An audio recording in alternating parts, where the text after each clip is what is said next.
أسألك يا من هو الله الذي الحمد لله رب العالمين والصلاة والسلام على سيد الأنبياء والمرسلين أما بعد أعوذ بالله من الشيطان الرجيم بسم الله الرحمن الرحيم وكذلك جعلناكم أمة وسطا لتكونوا شهداء على الناس ويكون الرسول عليكم شهيدا صدق الله العظيم اللهم صل على محمد وعلى آل محمد وبارك وسلم رب اشرح لي صدري ويسر لي أمري واحلل عقدة من لساني يفقهوا قولي واجعل لي وزيرا من أهلي آمين يا رب العالمين۔ ناظرین کرام السلام علیکم ورحمۃ اللہ وبرکاتہ۔ تعلیمات قرآن سیریز میں خوش آمدید۔ انشاءاللہ تعالی آج ہم دوسرے پارے کے مضامین کا جائزہ لیں گے۔ آپ کو یاد ہوگا پچھلے پروگرام میں سورۃ الفاتحہ کے مضامین کا جائزہ آپ کی خدمت میں پیش کیا گیا اور قرآن حکیم کے پہلے پارے کے مضامین پر بھی ہم نے گفتگو کی تھی، اور آج ہمارا یہ دوسرا پروگرام ہے تعلیمات قرآن سیریز کے حوالے سے، جس میں ہم قرآن حکیم کے دوسرے پارے کے حوالے سے گفتگو کریں گے۔ ہمیشہ کی طرح آئیے سب سے پہلے تعارف آپ کے سامنے رکھتے ہیں۔ پہلی بات اس حوالے سے ہے قرآن کریم کے پارہ نمبر 2 کا مطالعہ، یہ آج ہمارے پیش نظر رہے گا، اور اس پارے کے حوالے سے کچھ اور وضاحت۔ سورۃ البقرہ رکوع نمبر 17 تا 33 یعنی آیات 142 تا 252 کا مطالعہ ہمارے سامنے آئے گا۔ یہ رکوع ہے البقرہ کے 17 تا 33 جو دوسرے پارے میں شامل ہیں، اور آیات 142 تا 252 سورۃ البقرہ کی یہ آیات دوسرے پارے میں شامل ہیں۔ تعارف کے بعد چلتے مقاصد مطالعہ، یعنی ہمارے پیش نظر کیا ہے، کیا باتیں ہم سیکھنا چاہتے ہیں۔ ہر نشست میں بات آپ کے سامنے رکھی جائے گی، لرننگ آبجیکٹیوز جسے عام طور پر کہا جاتا ہے۔ سب سے پہلی بات پارہ نمبر 2 کی آیات کے مضامین کا جائزہ۔ آپ کو یاد ہوگا پچھلے پروگرام میں بھی ہم نے آیات کے گروپس بنا کر اہم مضامین کا جائزہ آپ کی خدمت میں پیش کیا تھا پہلے پارے کے حوالے سے۔ آج دوسرے پارے کے مضامین کا جائزہ آپ کے سامنے پیش کریں گے۔ پھر منتخب آیات کا مطالعہ، کچھ وہ آیات جس میں بڑی قیمتی ہدایات عطا کی گئیں انفرادی زندگی کے لیے، اجتماعی زندگی کے لیے، اللہ تعالیٰ کی رہنمائی، کچھ منتخب آیات کی روشنی میں وہ ہمارے سامنے آئیں گی انشاءاللہ۔ اور پھر زیر مطالعہ آیات میں بیان شدہ اہم اوامر و نواہی کا تذکرہ، یعنی ڈوز اینڈ ڈونٹس، اہم ہدایات جو قرآن حکیم میں عطا کی گئیں آیات کے حوالوں کے ساتھ، اس کو ہم آپ کے سامنے مختصراً پیش کریں گے۔ ناظرین کرام اس کے بعد آگے چلتے ہیں اور تعلیمات قرآن سیریز کے حوالے سے پارہ نمبر 2 کا مطالعہ شروع کرتے ہیں، اور اولاً آپ کے سامنے آیات کا تجزیہ پیش کیا جائے گا۔ بہت ساری آیات ہیں اور ہم کوشش کرتے ہیں کہ ان آیات کا جو اہم موضوع ہے وہ آپ کے سامنے رکھ دیا جائے۔ آئیے سب سے پہلے آیات کا تجزیہ کرتے ہیں، اور پارہ نمبر 2 کی آیات یہ شروع ہوتی ہیں البقرہ کی آیت نمبر 142 سے۔ ناظرین کرام سب سے پہلے تجزیہ پیش خدمت ہے سورہ البقرہ کی آیات 142 تا 145 کا۔ اس مقام پر ذکر آ رہا ہے تحویل قبلہ کا حکم اور تحویل امت کی علامت۔ شفٹنگ آف قبلہ کا حکم، بیت المقدس کی بجائے بیت اللہ کو قبلہ بنانے کا حکم دیا گیا، اور یہی علامت تھی امت کی تبدیلی کی کہ بنی اسرائیل کو منصب امامت سے معزول کر کے نبی اکرم صلی اللہ علیہ وسلم کی امت کو منصب امامت پر فائز کیا جا رہا ہے۔ اس کے بعد اگلی آیات ہیں آیات 146 تا 147۔ بنی اسرائیل کا حق کو چھپانے کا جرم یہود کے علماء نے جانتے بوجھتے نبی اکرم علیہ الصلوۃ والسلام کے متعلق بشارتوں کو چھپایا، اس تعلق سے گفتگو آئی ہے۔ پھر آیت نمبر 148 بڑا قیمتی مقام، مقابلے کا اصل میدان نیکیوں میں سبقت۔ ہر ایک کا مقصد زندگی کچھ ہوا کرتا ہے جس کے لیے وہ محنت کرتا ہے۔ قرآن کہہ رہا ہے فاستبقوا الخیرات، تم خیرات یعنی نیکیوں اور بھلائیوں کے کاموں میں ایک دوسرے سے سبقت کرنے کی کوشش کرو۔ اس کے بعد آیات 149 تا 150 تحویل قبلہ کے حکم کی تکرار۔ یہ موضوع 2 رکوعوں میں بار بار آیا ہے، البقرہ کا رکوع نمبر 17 اور 18، اس مضمون کی تکرار ان آیات میں آئی ہے۔ پھر آیات 151 تا 152 نبی کریم صلی اللہ علیہ وسلم کا بنیادی طریقہ کار۔ یہ بات البقرہ آیت 129 میں بھی آئی ہے پہلے پارے میں، یہاں بھی دہرائی گئی۔ اللہ کے پیغمبر علیہ السلام آیات قرآن کی تلاوت فرماتے ہیں، لوگوں کا تزکیہ فرماتے ہیں، اللہ کے احکام اور کتاب کی تعلیم دیتے ہیں لوگوں کو، اور حکمت کی باتیں بیان فرماتے ہیں۔ یہ 4 باتیں ہیں جو آپ کے بنیادی طریقہ کار میں شامل ہیں، اور یہ تمام ذمہ داریاں آپ نے قرآن کے تعلق سے قرآن کے ذریعے انجام دیں۔ اس کے بعد اگلی آیات البقرہ آیات 153 تا 157، اللہ کی راہ میں آزمائشیں آ کر رہیں گی۔ بڑا اہم مقام استعینوا بالصبر والصلاۃ، صبر اور نماز سے اللہ کی مدد حاصل کرو۔ وَلَنَبْلُوَنَّكُمْ، اللہ فرماتے ضرور ہم تمہارا امتحان لیں گے۔ امت کو منصب امامت پر فائز کیا گیا، اس ذمہ داری کو انجام دینے میں بڑی مشقتیں ہیں، اس کے تعلق سے اس مقام پر متنبہ کیا گیا کہ آزمائشیں آ کر رہیں گی۔ پھر آیت نمبر 158 صفا و مروہ کے درمیان سعی، حضرت ہاجرہ کی بے قراری کی یاد۔ اللہ اکبر، بہت مشہور واقعہ۔ اور دودھ پیتے اسماعیل کو چھوڑ گئے، ابراہیم علیہ السلام اماں ہاجرہ کو بھی چھوڑ گئے، اور پھر ان کا بے قرار ہونا، صفا مروہ کی سعی کرنا، اس کو حج عمرے میں اللہ نے جاری فرما دیا، اور پھر زمزم کا جاری ہو جانا مشہور بات ہے۔ اس کے بعد سورۃ البقرہ آیات 159 تا 163، اللہ کی لعنت ہے حق کو چھپانے والوں پر، خصوصاً اہل کتاب میں سے یہود کا ذکر، جنہوں نے جانتے بوجھتے اللہ کی کتاب میں سے حق کو چھپایا، تو اللہ کی بھی لعنت اور فرشتوں کی بھی لعنت اور سارے انسانوں کی بھی لعنت کا ذکر آیا۔ اس کے بعد آیت نمبر 164، بہت طویل آیت ہے، ایک آیت میں کئی آیات یعنی نشانیوں کا بیان۔ آیت کے معنی نشانی، جس کو دیکھ کر کچھ یاد آئے، اس کائنات میں اور ہمارے وجود میں اللہ کی نشانیاں بے شمار ہیں، ان پر غور و فکر کے قرآن بار بار دعوت دیتا ہے، اور اس ایک آیت البقرہ 164 میں، آیت نمبر 164 میں کم از کم 10 نشانیوں کا ذکر کیا گیا ہے۔ پھر آیات 165 تا 167، دنیا دار قائدین کی پیروی کا حسرت ناک انجام۔ کل یہ معاملہ ہوگا کہ جنہوں نے آنکھیں بند کر کے دنیا پرست قائدین کی پیروی کی ہوگی، وہ بیچارے حسرت کر رہے ہوں گے، مگر کل کی حسرت کا کوئی فائدہ نہ ہوگا۔ یہ مضمون کم از کم 6 مرتبہ قرآن حکیم میں بیان کیا گیا ہے۔ پھر آیات 168 تا 173، رزق حلال کھانے کی تلقین، حلال بھی کھایا جائے اور طیب بھی کھایا جائے، اس کی بھی تشریح انشاءاللہ آگے آپ کے سامنے بیان کی جائے گی۔ پھر آیات 174 تا 176، علماء سو پر اللہ کا غضب، وہ علماء خصوصاً بنی اسرائیل کے علماء سو، برے علماء کہ جنہوں نے اللہ کی کتاب کی آیات کو دنیا کے چند ٹکوں کے خاطر فروغ کر ڈالا، ایسوں پر اللہ کی لعنت اور اللہ کے غضب کا ذکر، اللہ ان سے کلام بھی نہیں فرمائے گا، یہ تفسیر بیان کی گئی۔ پھر آیت نمبر 177، جہاں نیکی کا صحیح تصور بیان ہوا اور نیکی کا جامع تصور اللہ کی طرف سے عطا کیا گیا، اس آیت پر آگے چل کر ہم منتخب آیات کے بیان کے ذیل میں بات کریں گے انشاءاللہ۔ ناظرین کرام، اس کے بعد اگلی آیت ہے سورۃ البقرہ کی آیات 178 تا 182، قصاص اور وصیت کا حکم۔ قصاص یعنی جان کے بدلے جان لی جائے گی، اور اسی سے جانوں کی حفاظت ہو سکتی ہے، اس کی تفصیل عطا کی گئی، اور وصیت کے بارے میں بھی ایک ابتدائی حکم عطا کیا گیا۔ پھر آیات 183 تا 184، روزے کا ابتدائی حکم، اولین دور میں ایک سہولت دی گئی تھی، اس کا تفصیلاً ذکر کیا گیا، اور روزے کا مقصد بھی بیان کیا گیا، لعلکم تتقون، تاکہ تم میں تقوی پیدا ہو۔ پھر آیت نمبر 185، رمضان المبارک کے روزوں کی فرضیت، کہ شہر رمضان الذی انزل فیہ القرآن، رمضان کا مہینہ وہ جس میں قرآن نازل کیا گیا، اور آگے چل کے فرمایا کہ فمن شہید منکم الشہر فلیصم، تم میں سے جو کوئی اس ماہ مبارک کو پائے اس پر لازم ہے کہ اس کے روزے رکھے۔ پھر آیت نمبر 186، اللہ تعالیٰ ہر دعا کا جواب دیتا ہے، اللہ قریب ہے، جب پکارو وہ تمہاری پکار کو سنتا ہے، بتایا گیا ہے۔ پھر آیت نمبر 187، مسلمانوں اور یہودیوں کے روزے کا فرق وہ بھی بیان ہوا کہ وہ رات کو سوتے اور ان کا روزہ شروع ہو جاتا، مسلمانوں کے لیے سحری کی بھی تلقین کی گئی ہے۔ اور اسی آیت نمبر 187 میں لفظ لباس اللہ نے استعمال فرمایا زوجین کے قرب اور تعلق کو بیان فرمانے کے لیے۔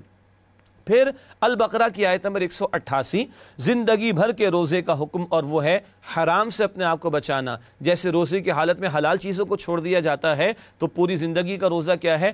حرام سے اپنے آپ کو بچانا، اللہ کی منع کردہ باتوں سے اپنے آپ کو بچانے کی کوشش کرنا۔ پھر آیت نمبر 189، نیکی کا خود ساختہ رسومات سے تعلق نہیں۔ عربوں میں کچھ بگاڑ پیدا ہو گیا تھا، قریش میں کچھ بدعات آ گئی تھی حج کے حوالے سے، اور من چاہی باتوں کو وہ عبادت کے طور پر اختیار کرتے، ایسی ایک ان کی بری رسم کی نفی کی گئی ہے اس مقام پر۔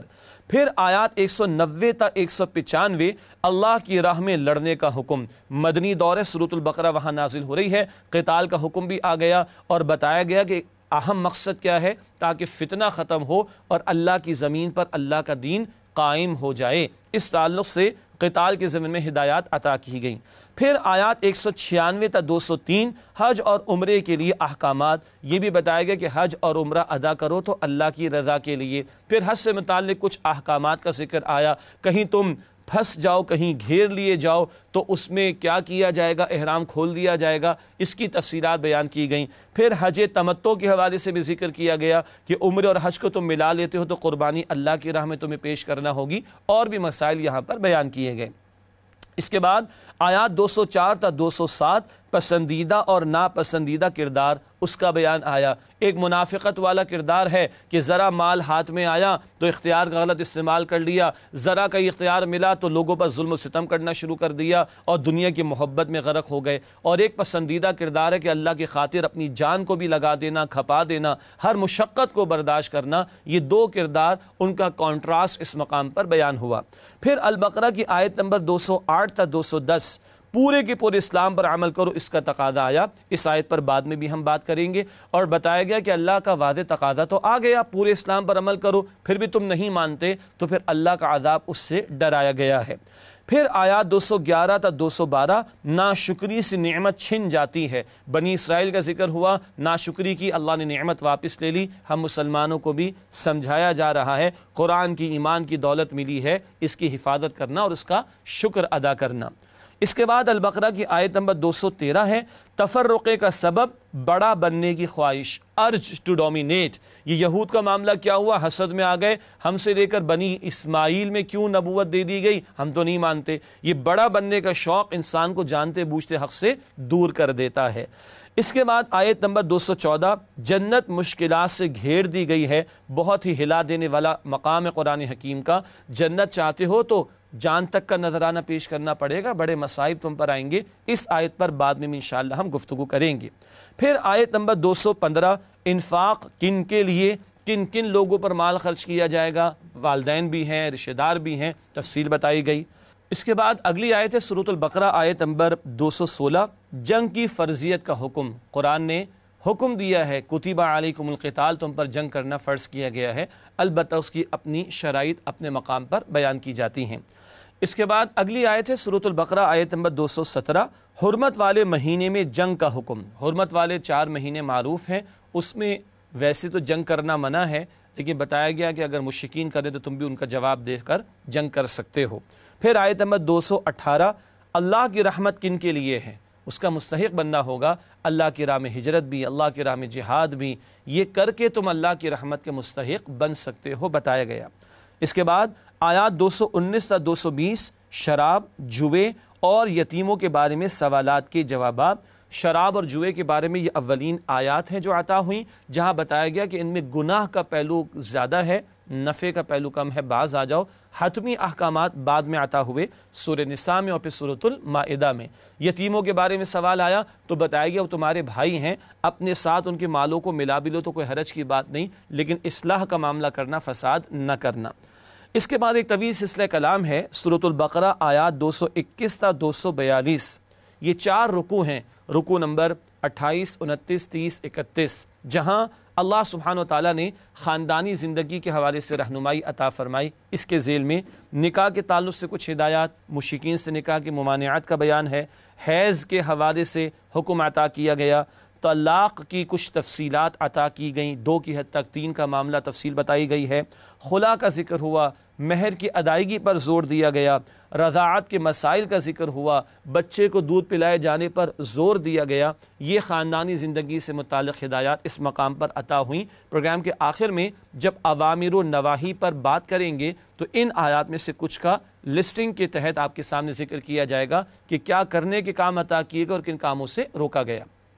اور اس دوسرے پارے کے آخر میں، بالکل آخر میں آیات 243 تا 252 اللہ کی مدد کا ایمان افروز واقعہ، طالوت کی فتح کا بیان، بنی اسرائیل کی تاریخ کا واقعہ، اور جناب طالوت اللہ والے تھے، ان کو بادشاہت بھی عطا ہوئی، اور جالوت کے لشکر پر اللہ نے ان کے لشکر کو فتح عطا فرمائی۔ اس واقعے کو تفصیل سے بیان کیا گیا، اور وہاں ایک اہم ہدایت آئی کہ بارہا ایک چھوٹی جماعت اللہ کے حکم سے ایک بڑی جماعت پر غالب آ گئی۔ اس آیت پر آگے چل کر ہم بات بھی کریں گے انشاءاللہ تعالی۔ ناظرین کرام، یہ تو سورۃ البقرہ کی وہ آیات کے جو دوسرے پارے میں واقع ہوئی ہیں، ان کو آیات کے اعتبار سے اور موضوعات کے اعتبار سے ہم نے سمجھا ہے۔ یقیناً تفصیل نہیں بیان کی جا رہی، مقصود یہ کہ ایک اوور ویو پورے پارے کے مضامین کا ہمارے سامنے آ جائے، وہ آپ کے سامنے رکھا گیا۔ اب اگلا حصہ گفتگو کا وہ ہے منتخب آیات کا مطالعہ۔ ہر نشست میں، ہر پارے میں سے ہم چند آیات کا انتخاب کریں گے جن میں عملی ہدایات اور رہنمائی ہمارے سامنے آتی ہے، اور ان آیات کا ترجمہ اور مختصر سی وضاحت بھی آپ کے سامنے رکھیں گے۔ نسألك يا من هو الله الذي۔ تو اب چلتے ہیں دوسرے پارے کی منتخب آیات کے مطالعے کی طرف سب سے پہلے جس آیت کا انتخاب کیا گیا وہ البقرہ کی آیت نمبر 143 ہے۔ امت کی ذمہ داری کا بیان اس مقام پر آیا، ارشاد ہوا وَكَذَلِكَ جَعَلْنَاكُمْ أُمَّةً وَسَطًا لِتَكُونُوا شُهَدَاءَ عَلَى النَّاسِ وَيَكُونَ الرَّسُولُ عَلَيْكُمْ شَهِيدًا۔ ترجمہ، اور اسی طرح ہم نے تم کو امت وسط بنایا ہے تاکہ تم لوگوں پر گواہ بنو اور رسول صلی اللہ علیہ وآلہ وسلم تم پر گواہ بنے۔ یہ ہے اس امت مسلمہ کی ذمہ داری کا بیان۔ چنانچہ اس کی تشریح میں پہلا نقطہ پیش خدمت ہے، شہادت کی ذمہ داری امت کے کاندھوں پر۔ پہلے اللہ نے رسولوں اور پیغمبروں کو بھیجا، آخر رسول نبی اکرم علیہ الصلوۃ والسلام تشریف لے آئے، آپ ذمہ داری ادا کر گئے، اب انسانیت پر اللہ کے دین کی گواہی پیش کرنا، یہ شہادت کی ذمہ داری امت کے کاندھوں پر ہے۔ ایک اور اہم نقطہ وہ ہے قول، عمل اور اجتماعی جد و جہد کے ذریعے شہادت۔ اللہ کے نبی علیہ السلام نے قول سے بھی پیغام پیش کیا، عمل کر کے بھی دکھایا، اور ایک اجتماعی جد و جہد برپا فرما کر دین کو قائم کر کے لوگوں کے سامنے پیش کیا۔ آج ہم کہہ تو دیتے ہیں اسلام بہترین دین ہے، اور یقیناً ہے، مگر دنیا کہتی ہے کدھر ہے؟ کہیں قائم کیا تو تقاضا ہے کہ قول سے بھی پیش کرے، عمل سے، کردار سے بھی دین کو پیش کرے، اور ایک اجتماعی نظام قائم کر کے دنیا کے سامنے پیش کریں کہ یہ اللہ کا دین ہے، آؤ اسے مانو اور اس کے تقاضوں پر عمل کرو، اور یہ اس کی برکات ہیں۔ یہ ہے امت مسلمہ کی ذمہ داری، شہادت علی الناس، لوگوں پر اللہ کے دین کی گواہی پیش کرنا۔ ناظرین کرام، اس کے بعد جس اگلی آیت کا انتخاب کیا گیا وہ البقرہ کی آیت نمبر 148 ہے، نیکیوں میں سبقت کرو، اس کا حکم۔ ارشاد ہوا وَلِكُلِّ وِجْهَةٌ هُوَ مُوَلِّيهَا فَاسْتَبِقُوا الْخَيْرَاتِ۔ ترجمہ، اور ہر ایک کے لیے ایک سمت مقرر ہے، جس طرف وہ رخ کرتا ہے تو تم نیکیوں میں سبقت حاصل کرو۔ یہ آیت نمبر 148 کا ترجمہ آپ کے سامنے رکھا گیا۔ اس حوالے سے تشریح کا پہلا نقطہ، مقابلے کا اصل میدان نیکیوں میں سبقت۔ مال بھی لوگ جمع کر رہے ہیں، جائیدادیں بھی بنا رہے ہیں، مگر سب کو پتہ ہے سب ٹھاٹ پڑا رہ جائے گا جب لات چلے گا بنجارہ۔ 2 فٹ نیچے جاؤ گے، جائے گا جب جہاں سے کچھ بھی نہ ساتھ ہوگا۔ 2 گز کفن کا کپڑا تیرا لباس ہوگا۔ تو جب 2 فٹ نیچے چلے گئے تو جانے والی شے ایمان اور اعمال کی پونجی ہے، اس میں سبقت کرنے، کمپیٹ کرنے کا، آگے بڑھنے کا حکم دیا جا رہا ہے۔ مزید آگے لکھا ہے اصل جیت یا ہار آخرت میں ہے۔ سکندر گیا تھا دنیا سے تو کہہ گیا تھا کہ یاد رکھ سکندر کے حوصلے تو عالی تھے، جب گیا تھا دنیا سے دونوں ہاتھ خالی تھے۔ تو اصل تو وہاں کی جیت اور وہاں کی ہار ہے، جس کی فکر کرنے کی قرآن ہمیں ترغیب دلا رہا ہے۔ اگلی آیت ہے البقرہ آیت نمبر 153، مشہور آیت۔ مشکلات میں کرنے کا کام، اللہ کے دین کی سربلندی کے لیے، شہادت کے فریضے کے لیے سمت کو چن لیا گیا، اس کام میں مشقتیں تو ہیں، اس کے تعلق سے ہدایت دی جا رہی ہے۔ ارشاد ہوا یا ایھا الذین آمنوا استعینوا بالصبر والصلاۃ ان اللہ مع الصابرین۔ ترجمہ، اے ایمان والو صبر اور نماز سے مدد لیا کرو، بے شک اللہ صبر کرنے والوں کے ساتھ ہے۔ مشہور آیت ہے، آئیے اس کی تشریح کے 2 نقطے سمجھتے ہیں۔ پہلی بات، اللہ کی مدد کے حصول کے ذرائع، اللہ کی توفیق کے بغیر تم اللہ کی عبادت بھی نہیں کر سکتے۔ یہی سورۃ الفاتحہ میں ہم نے پڑھا ایاک نعبد و ایاک نستعین، اے اللہ ہم تیری عبادت کرتے ہیں اور تجھ ہی سے مدد مانگتے ہیں۔ تو اللہ کی مدد کی ہمیں ضرورت ہے۔ یہ آیت نمبر 153 ہے۔ 143 میں ہم نے کیا پڑھا؟ شہادت کی ذمہ داری، فریضہ شہادت وہ ہمارے کاندھوں پر ذمہ داری ہے۔ اب اس کو ادا کرنے کے لیے اللہ کی مدد کی ضرورت ہے، اور اس کے 2 ذرائع کا ذکر آیا، صبر اور نماز۔ صبر ہے ڈٹے رہنا اور سارے مشکل حالات کو برداشت کرنا، اس پر بھی اللہ کی مدد آتی ہے، ان اللہ مع الصابرین۔ اور نماز اللہ کی یاد دہانی کا ذریعہ اور ہمارے عقائد اور ایمانیات کی یاد دہانی کا ذریعہ، اللہ کے ساتھ تعلق مضبوط کرنے کا ذریعہ۔ جب یہ دونوں سہارے ہمارے پاس ہوں گے تو اللہ کے دین کی ذمہ داری ادا کرنا وہ ہمارے لیے انشاءاللہ آسان ہوگا۔ اگلی آیت جس کا انتخاب کیا گیا یہ بھی مشہور آیت قرآن کی، سورۃ البقرہ آیت نمبر 155۔ ارشاد ہوا اس مقام پر وَلَنَبْلُوَنَّكُمْ بِشَيْءٍ مِّنَ الْخَوْفِ وَالْجُوعِ وَنَقْصٍ مِّنَ الْأَمْوَالِ وَالْأَنفُسِ وَالثَّمَرَاتِ وَبَشِّرِ الصَّابِرِينَ۔ ترجمہ، اور ہم کسی قدر خوف اور بھوک اور مال اور جانوں اور پھلوں کے نقصان سے تمہاری آزمائش کریں گے، تو صبر کرنے والوں کو اللہ کی خوشنودی کی بشارت سنا دیجئے۔ بہت ہی انقلابی آیت ہے۔ اللہ کی راہ میں مشقتیں تو آئیں گی، فقط پیر میں کانٹا چبھ جانے والی نہیں، فقط بخار آ جانے والی نہیں، فقط کاروبار کے نقصان والی نہیں۔ اللہ کے دین کی سربلندی کے لیے جب کھڑے ہوگے تو یہ سارے نقصانات کے لیے تمہیں تیار رہنا ہوگا۔ تشریح میں لکھا ہے دین پر عمل اور جد و جہد میں مشکلات لازم ہیں۔ اللہ کے پیغمبر کی زندگی سامنے رکھ لیجئے، اللہ کے راستے میں اللہ کے پیغمبر کو کتنا ستایا گیا، تو اب امتی بھی کھڑا ہوگا تو امتی کو ذہناً ان مشقتوں اور مشکلات اور آزمائشوں کے لیے تیار رہنا چاہیے۔ آگے لکھا ہے کہ مال و جان تک کی قربانیوں کا مطالبہ ہے، جان میں بھی نقصان ہو سکتا ہے، مال میں بھی نقصان ہو سکتا ہے، اس سب کچھ کے لیے تیار رہنا چاہیے۔ البتہ یہ سب کچھ لگا کر کھپا کر بھی بات کیا ہوگی، جان دی ہوئی اسی کی تھی، حق تو یہ ہے کہ حق ادا نہ ہو سکا۔ اگلی آیت جس کا انتخاب کیا گیا وہ البقرہ کی آیت نمبر 168 ہے، رزق حلال کھانے کی تلقین۔ ارشاد ہوا اس مقام پر، یا ایھا الناس کلوا مما فی الارض حلالا طیبا ولا تتبعوا خطوات الشیطان۔ ترجمہ، لوگوں جو چیزیں زمین میں حلال طیب ہیں وہ کھاؤ اور شیطان کے قدموں پر نہ چلو۔ اللہ کی طرف سے رزق حلال اور طیب کھانے کا تقاضا آ رہا ہے۔ تشریح کے حوالے سے پہلی بات، حلال اور طیب کھانے کا حکم۔ جو جانور مثال کے طور پر جس کا گوشت کھا رہے ہیں، جس کو ذبح کیا جا رہا ہے، وہ جانور تو حلال ہو، وہ طیب بھی ہونا چاہیے۔ اس سے کیا مراد ہے؟ آگے لکھا ہے ذریعہ آمدنی بھی حلال ہو۔ کھا تو رہے بکرے کا گوشت کھانا تو حلال ہے، لیکن کس پیسے سے حاصل کیا گیا، تو وہ آمدنی بھی حلال ہونی چاہیے۔ مزید آگے لکھا ہے شرکیہ روش سے پاک ہو، جانور بھی ذبح کیا جائے تو اللہ کا نام لے کر، اور جانور ذبح کیا جائے تو اللہ کے تقرب اور اللہ کی خوشنودی کے لیے، تو حلال اور طیب کھانے کا حکم دیا جا رہا ہے۔ اس کے بعد جو اگلی آیت ہے وہ ہے البقرہ آیت نمبر 177، نیکی کا صحیح تصور۔ بہت جامع آیت ہے قرآن حکیم کی۔ ارشاد ہوا لیس البر ان تولوا وجوهكم قبل المشرق والمغرب ولكن البر من آمن بالله واليوم الآخر والملائكة والكتاب والنبيين وآتى المال على حبه ذوي القربى واليتامى والمساكين وابن السبيل والسائلين وفي الرقاب۔ یہ پہلا حصہ اس آیت کا، اس کا ترجمہ آپ کے سامنے رکھتے ہیں۔ نیکی یہی نہیں کہ تم مشرق یا مغرب کی طرف منہ کر لو، بلکہ نیکی یہ ہے کہ لوگ اللہ پر اور روز آخرت پر اور فرشتوں پر اور اللہ کی کتاب پر اور پیغمبروں پر ایمان لائیں، اور مال باوجود عزیز رکھنے کے رشتہ داروں اور یتیموں اور محتاجوں اور مسافروں اور مانگنے والوں کو دیں، اور گردنوں کے چھڑانے میں خرچ کریں۔ تفصیل طلب آیت ہے لیکن مختصراً چند باتیں۔ پہلی بات، نیکی کا جامع تصور۔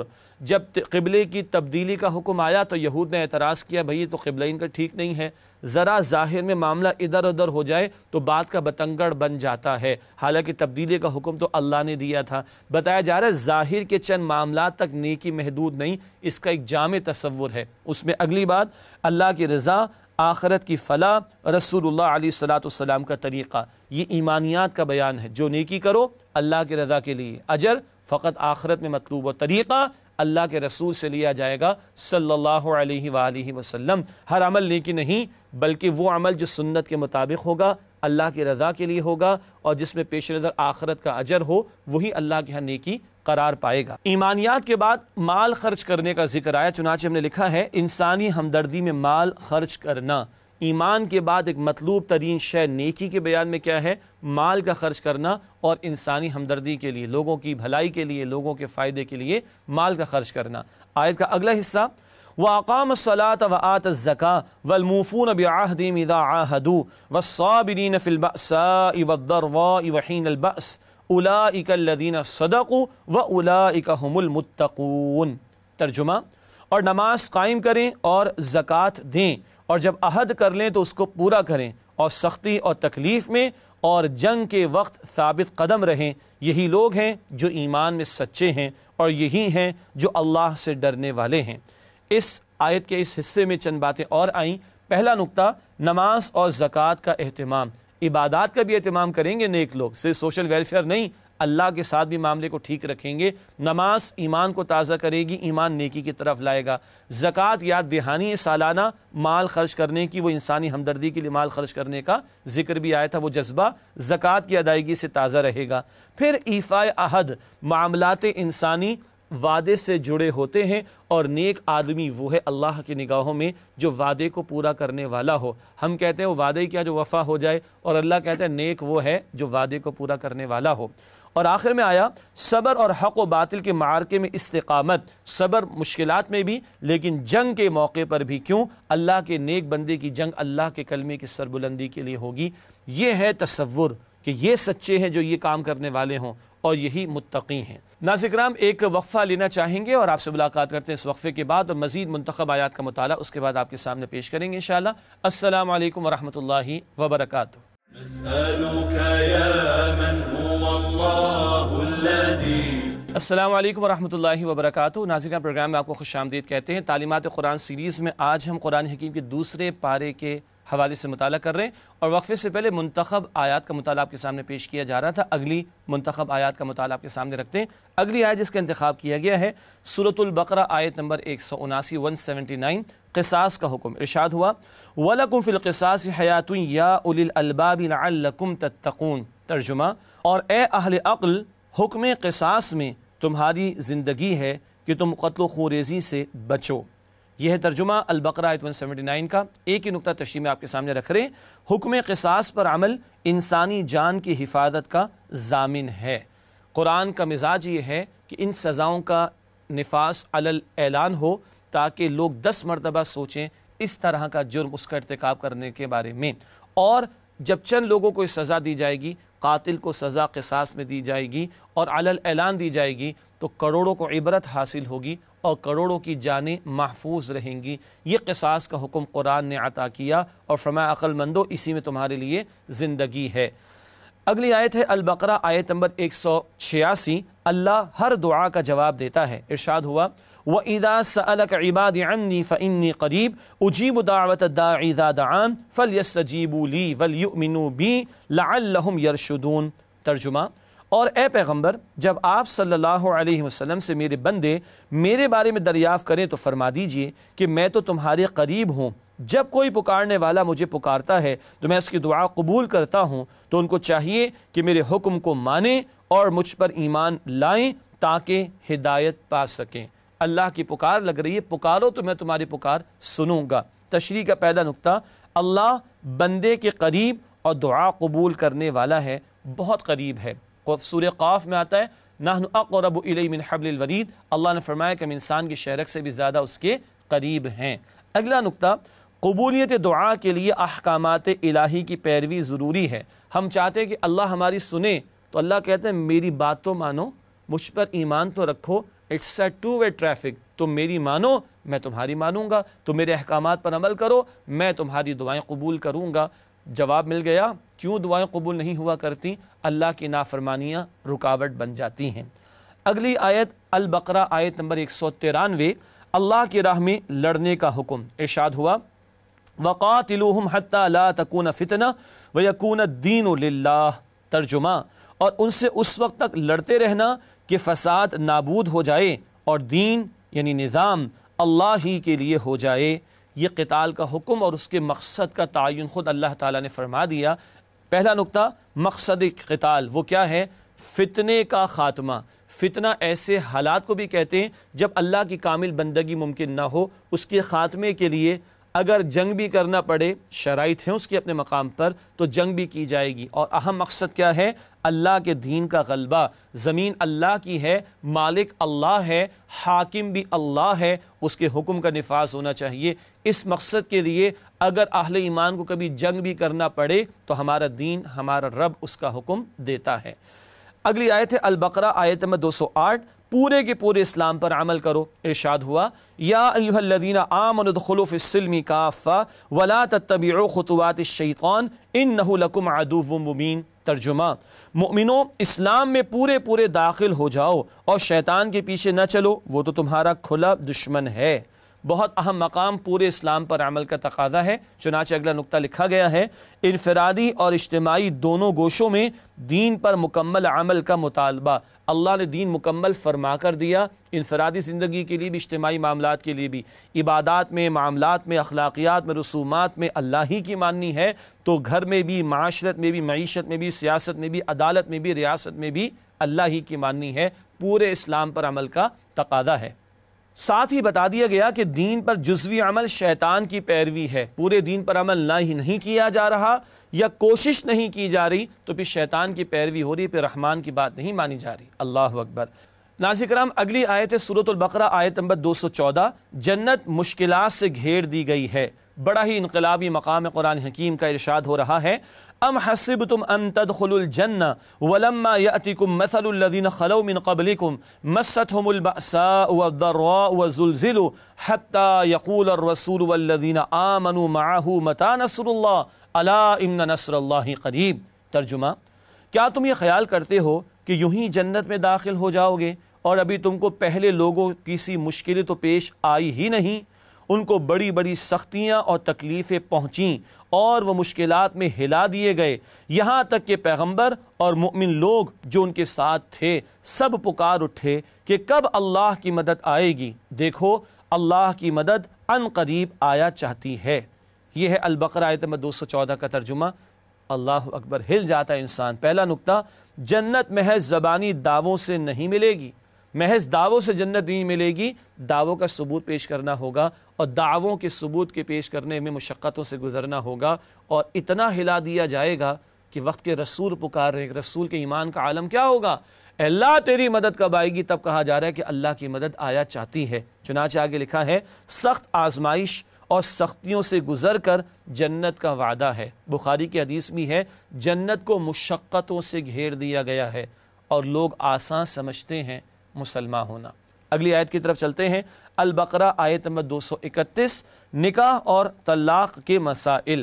4 رکوع میں تفصیلات آئی ہیں۔ ایک آیت کے ذیل میں ایک نقطہ بیان کرنا چاہوں گا آپ کے سامنے۔ البقرہ آیت نمبر 231 میں ارشاد ہوا، وَإِذَا طَلَّقْتُمُ النِّسَاءَ فَبَلَغْنَ أَجَلَهُنَّ فَأَمْسِكُوهُنَّ بِمَعْرُوفٍ أَوْ سَرِّحُوهُنَّ بِمَعْرُوفٍ وَلَا تُمْسِكُوهُنَّ ضِرَارًا لِتَعْتَدُوا وَمَنْ يَفْعَلْ ذَلِكَ فَقَدْ ظَلَمَ نَفْسَهُ وَلَا تَتَّخِذُوا آيَاتِ اللَّهِ هُزُوًا۔ ترجمہ، اور جب تم عورتوں کو 2 دفعہ طلاق دے چکو اور ان کی عدت پوری ہو جائے تو انہیں یا تو حسن سلوک سے نکاح میں رکھو یا عمدہ طریقے سے رخصت کر دو، اور اس نیت سے ان کو نکاح میں نہ رہنے دینا چاہیے کہ انہیں تکلیف دو اور ان پر زیادتی کرو، اور جو ایسا کرے گا وہ اپنا ہی نقصان کرے گا، اور اللہ کے احکام کو ہنسی اور کھیل نہ بناؤ۔ یہ البقرہ آیت نمبر 231 کا ترجمہ ہے۔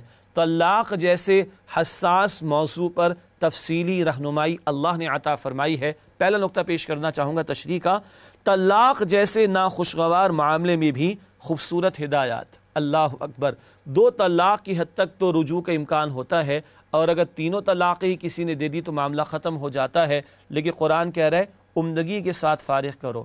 ناگوار معاملہ ہے، کوئی پسندیدہ بات تو نہیں، لیکن اتنے ناگوار معاملے کے حوالے سے، اتنے حساس معاملے میں جہاں جھگڑے تک ہو گئے ہیں، قرآن کہتا ہے عمدگی سے معاملے کو پائے تکمیل کو پہنچاؤ۔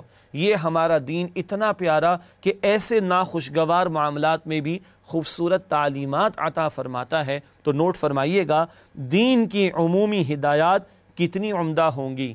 نکاح کے بعد کے معاملات، گھر کی زندگی کے معاملات، زوجین کا باہمی تعلق، اولاد کے ساتھ معاملہ، خاندانی تعلقات، رشتہ داروں کے ساتھ معاملات، سسرالی رشتہ داروں کے ساتھ معاملات، کتنی پیاری تعلیمات ہمارے دین کی ہوں گی، اندازہ کیا جا سکتا ہے۔ مزید فرمایا، یہ اللہ کی آیات، ان کے ساتھ کھیل تماشا نہ کرو۔ اللہ نے احکامات دیے، ان کی پاسداری اگر لوگ نہیں کر رہے تو گویا وہ اللہ کے غضب کو دعوت دے رہے ہیں۔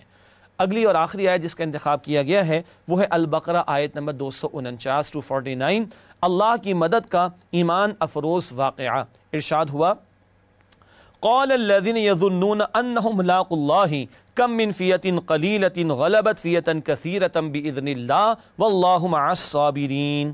ترجمہ، جو لوگ یقین رکھتے تھے کہ ان کو اللہ کے حضور حاضر ہونا ہے، وہ کہنے لگے کہ بسا اوقات تھوڑی سی جماعت نے اللہ کے حکم سے بڑی جماعت پر فتح حاصل کی ہے، اور اللہ صبر کرنے والوں کے ساتھ ہے۔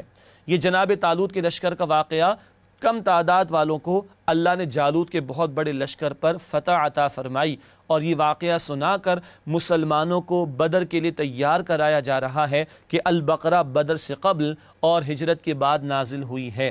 پہلا نقطہ تشریح کا، اہل ایمان کا بھروسہ مقدار، سامان، اسباب پر نہیں ہوتا بلکہ مسبب الاسباب پر ہوتا ہے۔ چنانچہ آگے لکھا ہے، فیصلہ کن شے مسبب الاسباب پر توکل ہے، اللہ پر توکل۔ تو اللہ کے حکم اور اذن سے ایک چھوٹی جماعت بڑی جماعت پر بارہا غالب آ گئی، اور بدر میں بھی ایسا ہوا کہ 313 جو اللہ والے تھے، ڈیسائیڈنگ فیکٹر کیا ہے؟ اللہ ان کے ساتھ ہے، تو ان 313 کو اللہ نے 1000 کے تیاری کے ساتھ آنے والے لشکر کے مقابلے میں فتح عطا فرمائی۔ ہمارے لیے فوڈ فار تھاٹ یہ ہے، اللہ پر اعتبار ہے یا مخلوق پر ہی ہم تکیہ کیے بیٹھے رہتے ہیں؟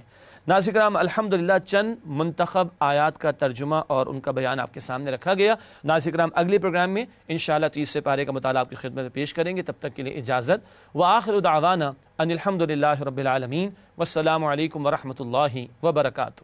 نسألك يا من هو الله الذي